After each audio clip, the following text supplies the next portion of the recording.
Ngayong araw nga ay magluluto tayo ng masarap na binagoongang manok. I-try mo na rin pala magluto nito dahil talagang hahanap-hanapin mo sa sobrang sarap.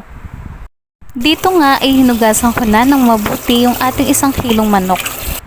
Pagkatapos ay naghiwa na rin pala ako ng 2 pirasong malalaking talong. Isunod ng hiwain ang 5 cloves of garlic at ang 1 buong malaking sibuyas. Slice lang din natin ito ng ganito kaliliit. Naghiwa nga lang din ako ng 3 siling green at 4 na siling labuyo. Katapos nga magpainit ng kawali ay nilagyan ko na rin ng mantika. Ipiprito lang natin yung ating manok.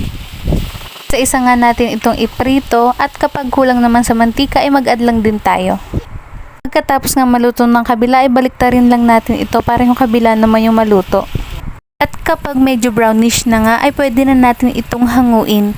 Lipat lang sa isang malinis na pinggan. Kapag nailagay na lahat ay pwede na natin ito munang iset aside. Isunod ng iprito yung talong. Dito nga hindi na tayo naglagay ng panibagong mantika dahil yung ginamit nating mantika ay yung pinagprituhan ng manok. Pagkatapos maprito ay hanguin lang din ito at iset aside lang din. Igisa na rin yung bawang.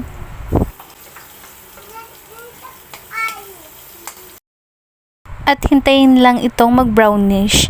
Igisa na rin yung sibuyas. At ilagay na rin natin yung ating alamang.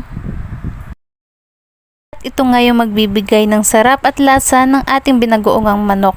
At hindi na rin pala ako gumamit dito ng asin or magic sarap na pampalasa dahil itong bagoong lang ay mas malasa na.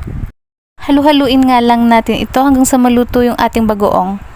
At kapag brownish na ay pwede na natin ilagay yung ating ipiniritong manok. Haluin lang natin yung ating manok sa bagoong para manuot yung lasa nito at para hindi rin matuyo. At pagkatapos nga nating mahalo ay pwede na nating ilagay yung ating gata.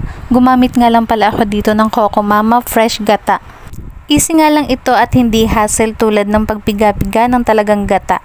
Depende naman sa inyo kung ano yung gusto nyo ilagay.